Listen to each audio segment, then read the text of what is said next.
Ның сотталудан қорқып, Лаураның ақшасымен құтылғанын анасы да білмейді. Бірақ бұл ананы тастап кетуге себеп пе? Жүрегі қан жылады.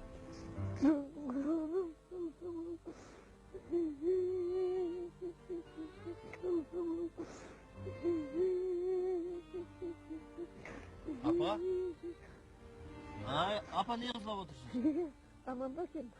Аманшылық, саған өзіңіз. Әшейін өзім. Қарағым, рахмет айналайын. Не отырсыз? Не жылап отырсыз? Бір жағдай болған ғой? Жүріңіз, қайда баратын едіңіз ба? Жүріңіз, мәшінеге отырыңыз. Жөніңіз сөйлесейік. Не жылап отырсыз? Рахмет. Жүріңіз. Қарағым бара бер. Жүріңіз. Жүріңіз, мәшінеге отырыңыз. Сөйлесейік сол жол бойы. Не жылап отырсыз? Жүріңіз, отырыңыз.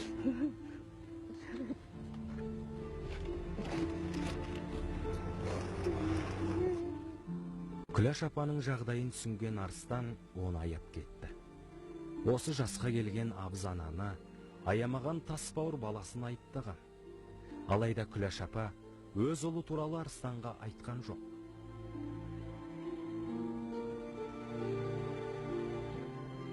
Жүріңіз, апа. Кіріңіз, мына біздің үй. Жүріңіз, қысылмаңыз. Ұлты! Құтты болсын. Қайдасыңдар, үйге қонақ келді. Амансыз, апа. Амансың ба, қарағым. Бақытты бол айналайын. Келіңіз, төрлетіңіз, апа. Иә. Сәлеметсіз бе, апа? Сіз менің апамсыз ба? Иә, апам мінекей. Сіз маған көп ертең оқып бересіз ба? Әрине оқып берем. Әрине, апаң енді саған көп ертегі оқып берем. Апа, шай ішіңіз. Жүр ғой, жүр.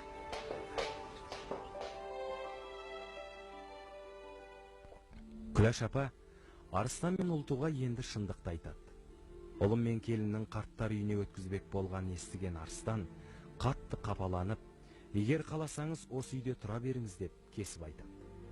Бұл жағдайға жүрегі елжіреген Ұлту да Күләш апаны шын түсініп, өз анасындай мейірлене қарады. Мына жалған дүниеде өз қарабасын күйттеп, материалдық құндылыққа санасы уланған пенделер көп қой. Бірақ жәннаттың кілті ананың табанында жатқан ұмытатыны қалай?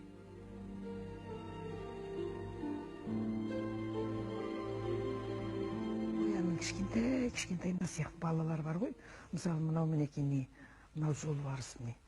Ол қояндардың баласын қорғау үшін ана қоянның атасы бар ғой. Ал, апа. Қалайсыздар? Ой, біздің сәлер мазаңызды алып берген жоқ па? Жоқ, о не дегенің. Қайта осымен ойнап, әбден жақсы болып қалдым өзім. Иә, Санжар тіпті мені ұмытып кетті. Әжесінің қасынан бір елі қалмайды. Онысы рас. Арыстан балам, Ұлту қызым, сендерге деген рахметім шексіз. Адамның ішінде шер, мұң, жақсы адамдармен кездессе, ұмытылады деген рас екен. Мен енді қайтайын, қарағым.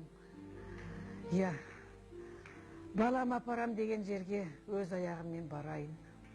Апа, о не дегеніңіз? Арыстан мұңды қарияның шешімін құптамады. Ол өз анасының ерте қайтыс болып, немере сүюге жете алмағанын айтты. Бүгінгі кездесу тағдыр секен түсіндіріп, Күләш апаның осы үйде қалып, өздеріне ана, баласына әже болуын қиылып сұрады.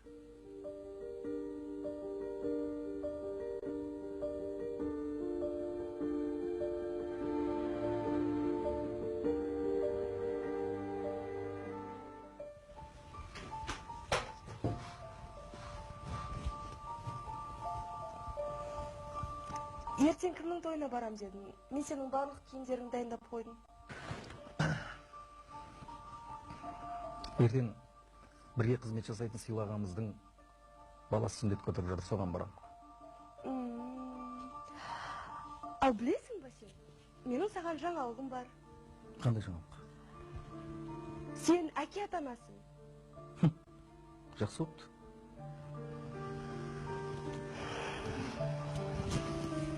Ерме, неге мазаң жоқсың? Мүмкін апаңа барып қайтарсың. Онда оның жағдайы жақсы шығар. Әрине жақсы. Кішкене ажырасшы жарайды ма?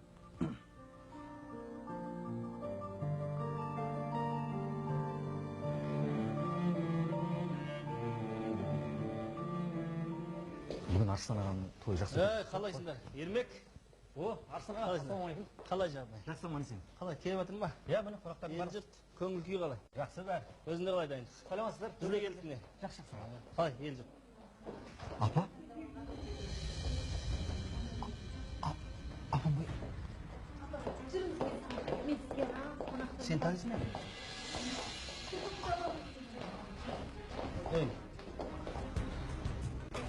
Ей, Арыстан аға. Күләш апа, сенің анаң ба не? Менің анам. Сен анаңды қаңғып сүйуге қандай аласың сен, а? Кешіріңіз Арыстан аға. Ей.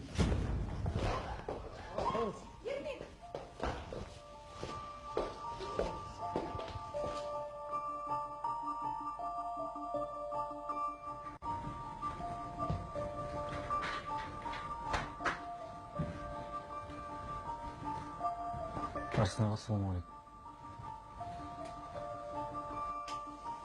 Ей, Ермек, мен сені бұндай жігіт деп ойламаппын мен. Не деген опасызсың ей? Ей, өзінің туған анасына жақсылық жасамаған адам басқа біреуге жақсылық жасайды деп ойламаймын ешқашан. Арыстан аға. Ей, сөйлеме маған.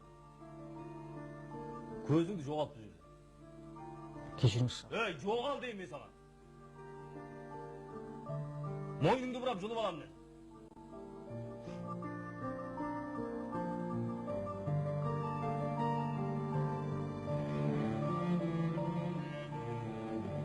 Әр пендеге жарық дүние сыйлаған қасиетті ананың қадірін білмеу тозаққа түскенмен бірдей шығар сірә. Қоғамның өзгеруі ме, әлде адамдар тас бауыр болып кетті ме? Мына қоғам сан алуан тағдырды, сан түрлі жат қылықты көрсетіп жатыр. Тіпті етіміз үйреніп, таң қалмауды шығарыппыз. Бұл Алланың сынағы шығар. Өмірде әр тағдырды пенделердің тәубасына келу үшін көрсетеді екен жаратушы. Ойланайық. Ал ананың қадірін айтайын, балаға деген ықыласын санаға салып байқайын.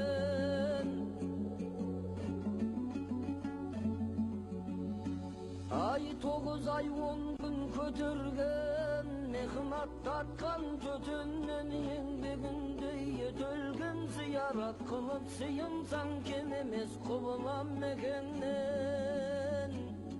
Қадірін оның білмесең, қызметінде жүрмесең, арамыз алым болғаның ұрғаны Құдай жетеңнен.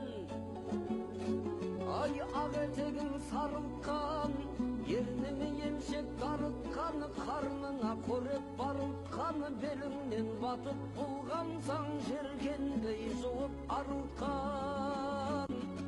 Ананың қадірін мен